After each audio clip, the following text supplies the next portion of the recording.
Cerita dimulai dengan memperlihatkan keindahan pantai Malta, di mana kita diperkenalkan dengan seorang pria bernama Joe yang sedang bersiap dengan perahu bot kecilnya. Joe pun mulai melaju perlahan, menavigasi celah-celah gua air dengan sangat hati-hati, hingga akhirnya ia tiba di luasnya laut terbuka, di mana untuk beberapa saat Joe tampak begitu menikmati ketenangan tersebut. Namun, kedamaian itu tidak bertahan lama ketika tiba-tiba kabut tebal muncul entah dari mana dan seketika mengaburkan pandangan Joe.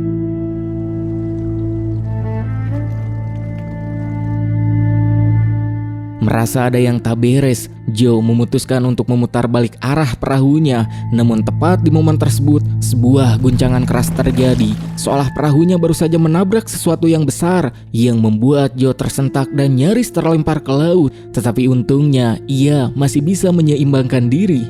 Di tengah kebingungan tersebut, Joe melihat sebuah kapal besar yang terapung tanpa tujuan di kejauhan, di mana pada lambung kapal tersebut tertulis sebuah nama, yaitu Lolus. Joe pun berulang kali berteriak memanggil siapapun yang ada di sana dengan harapan mendapatkan bantuan. Namun, suasana tetap hening dan hanya suara deburan ombak yang menyahut ngerinya kesunyian tersebut.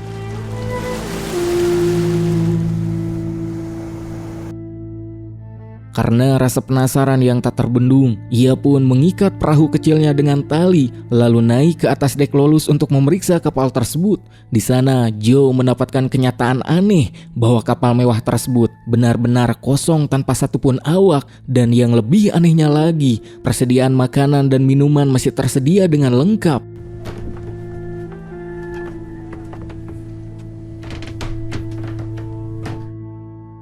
Joe pun mencoba peruntungannya dengan menggunakan radio komunikasi, meminta bantuan kepada siapapun yang berada di perairan tersebut. Namun hasilnya nihil, sebab tak ada respon selain suara statis yang mengganggu telinganya. Hingga ketegangan semakin memuncak ketika Joe kembali ke dek dan menyadari sesuatu yang mustahil, yaitu perahu kecil yang tadi ia ikat dengan sangat kuat, kini telah menghilang secara misterius tanpa meninggalkan jejak.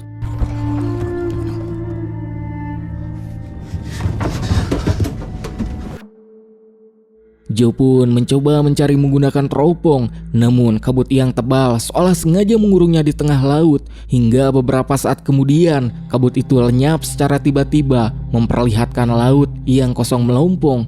Tanpa pilihan lain, Joe pun mencoba menyalakan mesin kapal Lolus. Namun lagi-lagi, kesialan menimpanya karena mesin tersebut mati total. Hingga di saat Joe sedang kebingungan menentukan arah, ia turun ke bawah dek dan dikejutkan oleh pintu kamar mandi yang tiba-tiba menutup dengan sendirinya.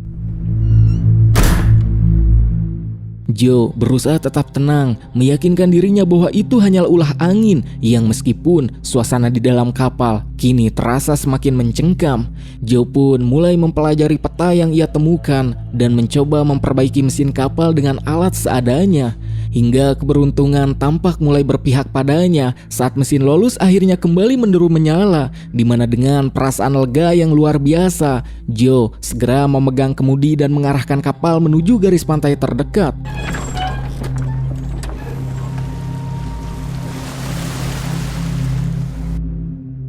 Ia pun kembali mencoba menghubungi bantuan lewat radio komunikasi, berharap seseorang di luar sana mendengar suaranya. Namun sayangnya, laut seolah enggan melepaskannya karena radio tersebut tetap membisu. Frustasi pun mulai merayap di benak Joe, di mana kini situasi menjadi semakin tidak masuk akal.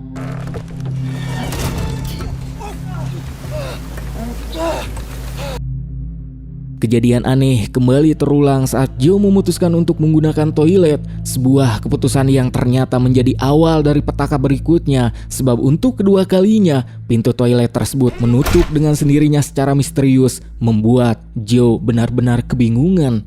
Joe mencoba tetap logis dan menganggap itu hanyalah ulah angin, namun dugaannya salah besar, sebab setelah selesai buang air, pintu tersebut tiba-tiba macet dan tak bisa dibuka, seolah ada seseorang yang sengaja menguncinya dari luar.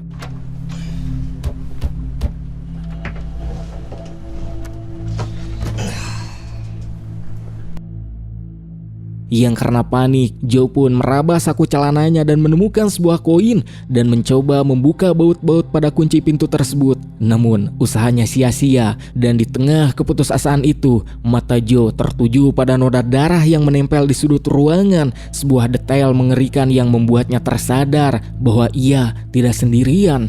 Tanpa membuang waktu, Joe meraih gunting dan mencoba membongkar paksa kunci pintu, tetapi lagi-lagi keberuntungan tidak berpihak kepada Joe. Ketegangan mencapai puncaknya ketika Joe mendengar suara dari radio di luar. Suara itu memperingatkan tentang sebuah kapal kargo raksasa yang bergerak mendekat dan mendesak Joe untuk segera menghindar agar tidak terjadi tabrakan fatal. Joe pun mengintip melalui jendela kecil toilet dan benar saja, sebuah bayangan besi raksasa tampak melaju cepat ke arahnya, di mana dalam kondisi terjepit, Joe berusaha sekuat tenaga menarik perhatian awak kapal kargo dengan melambaikan pakaian melalui celah jendela. Namun kapal raksasa itu tetap melaju tanpa menyadari keberadaannya, bahkan saat Joe menjulurkan kepalanya dan berteriak hingga tenggorokannya sakit, hasilnya pun tetap nihil. Hingga saat melihat sebuah tali yang tergantung di dekat jendela, Joe mendapatkan ide nekat. Ia segera melemparkan tali tersebut ke arah baling-baling kapal dengan tujuan untuk menghambat lajunya. Rencana itu pun memang berhasil memperlambat pergerakan Lolus. Namun sebuah kesalahan fatal terjadi yang karena kurang fokus akibat rasa panik, Joe tidak menyadari bahwa tali tersebut juga melilit lehernya sendiri yang membuatnya nyaris kehilangan nyawa dalam hitungan detik. Namun beruntung dengan sisa tenaga yang ada, Joe berhasil membebaskan diri sebelum akhirnya jatuh pingsan karena kelelahan yang luar biasa. Dan di saat itulah guncangan hebat terjadi ketika kapal kargo tersebut bersenggolan keras dengan kapal Lolus. Beberapa saat kemudian, Joe terbangun karena mendengar suara di luar dek. Berharap itu adalah tim penyelamat, Joe pun berteriak meminta tolong dengan sisa kekuatannya. Namun, lagi-lagi suasana kembali hening tanpa jawaban. Setelah itu, Joe menyadari bahwa tali yang melilit baling-baling tadi kini telah terputus, dan yang lebih mengerikan lagi, kini air mulai masuk membanjiri ruangan toilet tersebut. Tetapi ada satu keanehan yang membuat bulu kelek Joe berdiri, yaitu air yang mengenang tersebut bukanlah air laut yang asin, melainkan itu adalah air tawar. Hal ini pun membuat Joe yakin bahwa seseorang sedang mempermainkannya dengan kejam, di mana dengan suara gemetar, Joe pun memohon agar dilepaskan. Ia mencoba menjelaskan bahwa dirinya bukanlah pencuri dan hanya datang untuk mengecek kapal saja. I know someone's there, alright? Would you please? I know you're there, alright? Open the door! Namun harapan Joe untuk mendapatkan jawaban kembali pupus, di mana keheningan yang mencengkam itu seolah mengonfirmasi bahwa kecurigaannya tentang adanya orang lain di kapal mungkin saja salah. Namun penderitaan Joe baru saja dimulai, sebab dehidrasi yang hebat mulai melanda tubuhnya, sehingga tak ada pilihan lain bagi Joe selain meminum air tawar misterius yang menggenang di lantai toilet demi menyambung nyawanya. Namun sayangnya, kelegaan itu hanya bertahan sejenak karena secara tiba-tiba aliran air tawar tersebut berhenti mengalir begitu saja, dan beberapa saat kemudian kondisi justru berbalik menjadi mengerikan, di mana toilet kembali dibanjiri. Namun kali ini Joe menyadari bahwa air yang merendamnya adalah air laut yang asin. Hal ini pun membuat Joe semakin ketakutan dan ia pun mencoba menggunakan benda apapun untuk menguras air tersebut sebelum semuanya terlambat. Namun seolah alam belum puas menyiksanya, sebuah badai besar datang tanpa terduga dan menghantam kapal Lolus dengan sangat keras.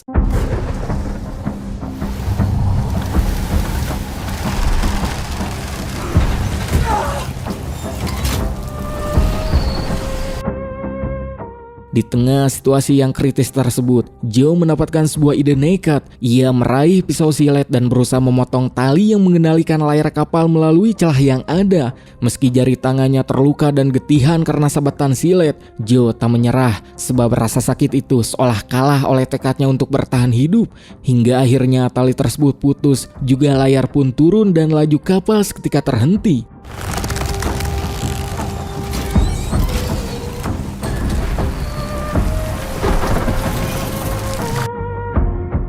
Merasa sedikit lega, Joe pun menutup jendela rapat-rapat dan meringkuk di atas wastafel untuk menghindari genangan air yang semakin tinggi.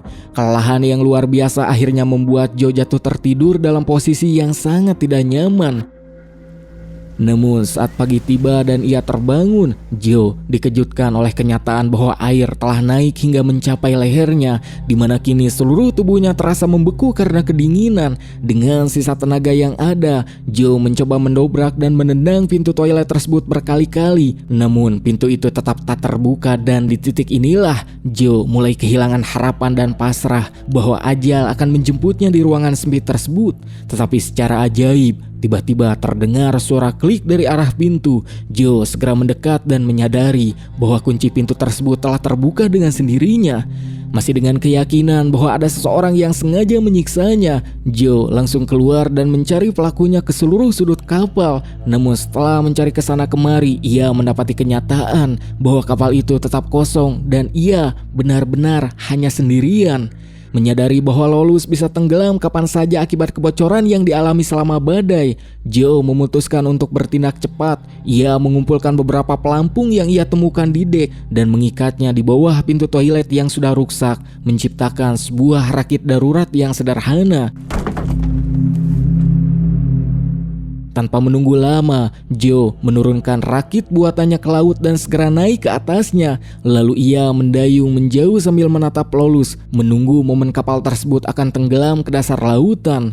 Namun setelah beberapa lama menunggu di tengah laut yang sepi, apa yang ia khawatirkan ternyata tak kunjung terjadi.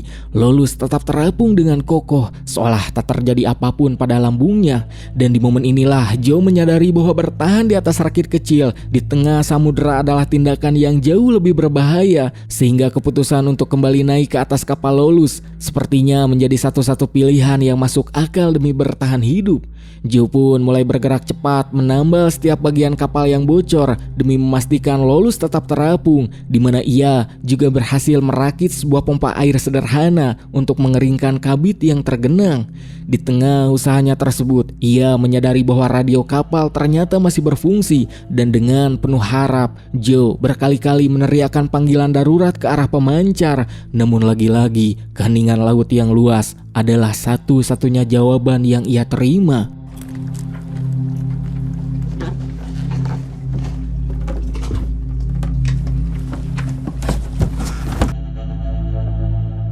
Tak lama kemudian, saat sedang fokus melakukan perbaikan, pandangan Joe tertuju kepada sebuah kapal besar di kejauhan yang tampak bisa ia capai. Tanpa berpikir panjang dan didorong rasa trauma pada Lolus, Joe segera melompat ke rakit daruratnya dan mendayung sekuat tenaga.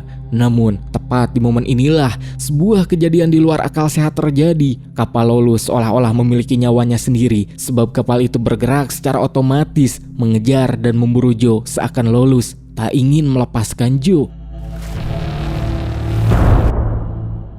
Kejadian mengerikan ini memaksa Joe untuk percaya bahwa Lolus bukanlah kapal biasa, melainkan kapal jurig yang memiliki kekuatan supranatural yang sangat jahat. Malam pun tiba yang memperlihatkan Joe yang masih terombang-ambing di tengah kegelapan laut. Di tengah rasa takut yang mencengkam, Joe sempat dikejutkan oleh gerakan di bawah permukaan air yang ternyata hanyalah kawanan lumba-lumba yang datang untuk bermain di sekeliling rakitnya. Untuk sesaat, rasa kesepian Joe sirna oleh kehadiran makhluk-makhluk tersebut. Namun, ketenangan itu hanyalah sementara, sebab Lolus kembali muncul dari kegelapan yang membuat kawanan lumba-lumba itu seketika pergi karena ketakutan. Hingga karena kondisi tubuhnya yang semakin melemah akibat kedinginan yang ekstrim, Joe tak punya pilihan lain selain kembali naik ke atas kapal angker tersebut. Kini dengan perasaan was-was, ia segera menuju kamar dan membungkus dirinya dengan selimut. Hingga akhirnya ia jatuh tertidur karena kelelahan yang sangat luar biasa. Keesokan paginya, Joe terbangun dalam kondisi yang sangat lemas, di mana ia menyadari melalui jendela bahwa Lolus sedang melaju dengan kecepatan tinggi, seolah-olah ada seseorang yang sedang memegang kemudi. Joe pun segera bergegas menuju dek untuk memeriksa siapa yang mengemudikan kapal tersebut. Namun betapa terkejutnya ia saat mendapati bahwa pintu dek kini telah terkunci rapat dari luar. Di tengah kebingungannya, Joe mendengar suara aneh yang berasal dari arah toilet yang menuntunnya menemukan sebuah pintu kecil di sudut ruangan yang sebelumnya tak pernah ia sadari.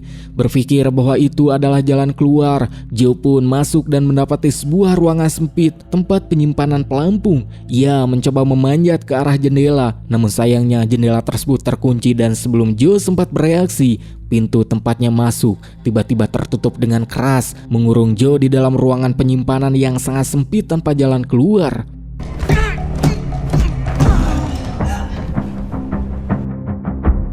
Di tengah kesunyian ruang penyimpanan yang menyesalkan, Joe kembali mendengar suara langkah kaki yang berat di atas dek, di mana hal tersebut membuatnya semakin cemas dan berusaha mati-matian untuk mendobrak jendela. Namun, semua usahanya itu sia-sia. Sementara itu terlihat Lolus mulai mendekati sebuah kota kecil di tepi laut yang tampak seperti kesempatan terakhir bagi Joe untuk melarikan diri dari mimpi buruk ini. Joe sambil terus berjuang membebaskan diri, mulai berteriak histeris dan memohon agar kapal tersebut dihentikan. Joe bahkan sampai meneteskan air mata meratapi penderitaannya yang seolah tak berujung.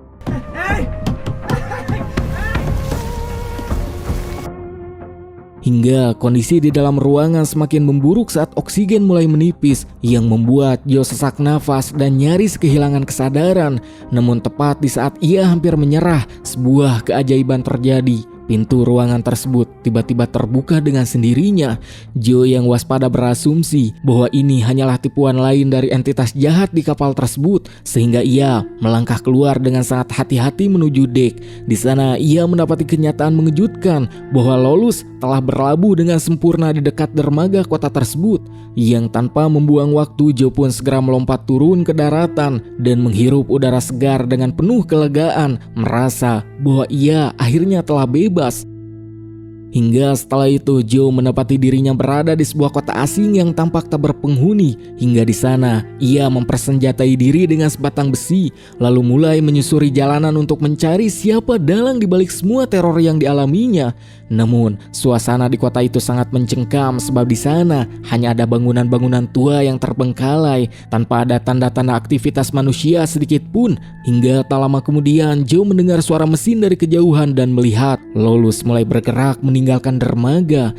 Joe pun berusaha mengejarnya dan melihat kemana kapal terkutuk itu akan pergi. Namun secara misterius Lolus menghilang begitu saja di tengah lautan, meninggalkan Joe yang hanya bisa berdiri tercengang. Film pun memasuki babak penutup dengan memperlihatkan Joe yang mulai berkeliaran tanpa arah di sekitar pulau tersebut, di mana ia merasa sangat asing dengan lokasinya. Namun setelah beberapa waktu berkeliling, Joe mengalami kejadian yang sangat tak masuk akal. Ia secara ajaib tiba di sisi lain pulau yang ternyata adalah tempat yang sama persis di mana ia memulai perjalanannya. Disinilah Joe benar-benar terpaku saat melihat perahu kecil miliknya yang sempat hilang secara misterius kini tertambat rapi di sana, dan di kejauhan ia juga melihat sekelompok orang yang sedang asik menikmati liburan, seolah-olah tak pernah terjadi badai atau teror apapun di tempat tersebut. Dan sebagai penutup yang mengerikan, scene memperlihatkan celah gua air yang mengarah ke laut lepas, di mana di cakrawala yang jauh siluet kapal Lolus kembali muncul, bergerak perlahan seolah sedang mengintai dan bersiap untuk menemukan korban berikutnya.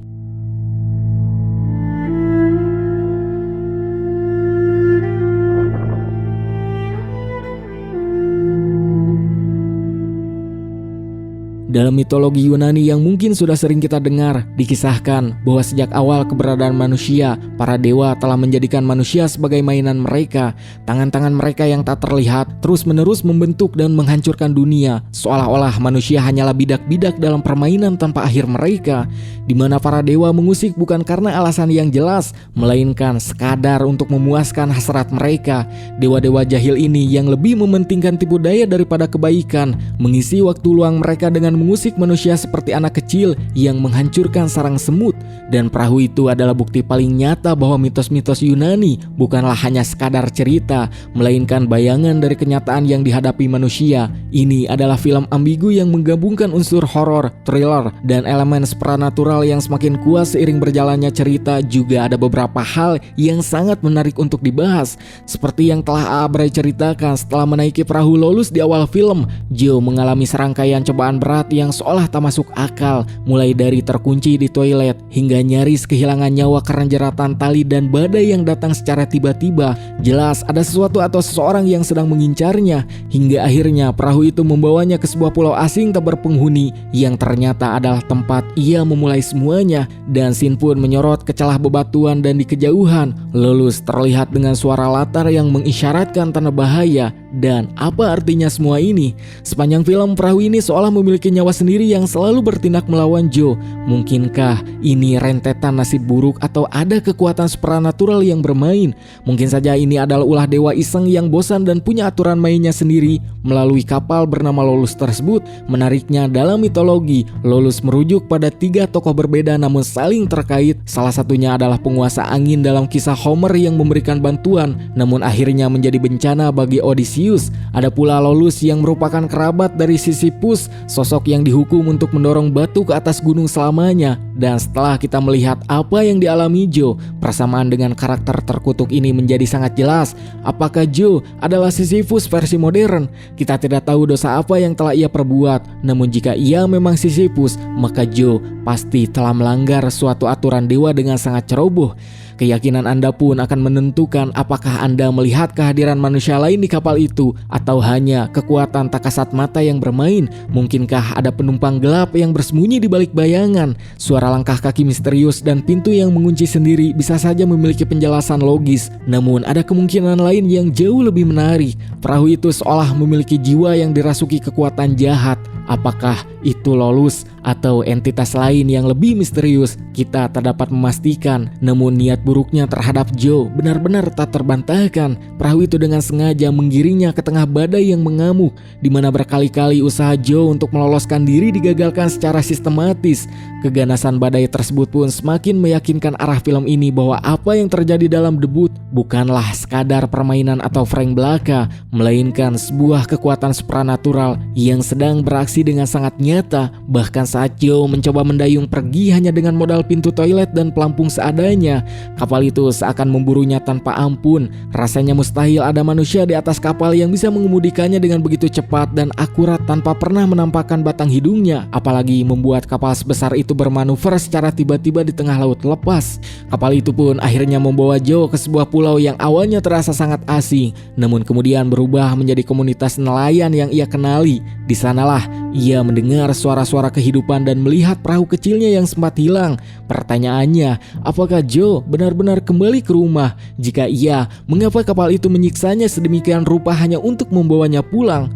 Pulau tersebut bisa jadi salah satu sebuah api penyucian, tempat di mana seseorang menjalani sisa keabadiannya, atau mungkin sesuatu yang jauh lebih aneh dari itu. Karena kita tidak mengetahui latar belakang Joe sebelum peristiwa ini, sulit untuk memastikan apakah ia sebenarnya sudah meninggal dan perjalanan ini adalah rute untuk menuju sungai Styx, atau justru sebuah proses bertahap untuk membuatnya berdamai dengan kenyataan. Lalu muncul spekulasi lain, apakah gua di dekat dermaga itu merupakan portal menuju time warp atau distorsi waktu yang menjerat siapapun yang memasukinya. Ingat, Joe mengambil rute ini di awal film, sementara kapal Lolus sudah terlihat menunggunya di kejauhan. Apakah kapal itu menunggu Joe atau sedang mengincar korban baru?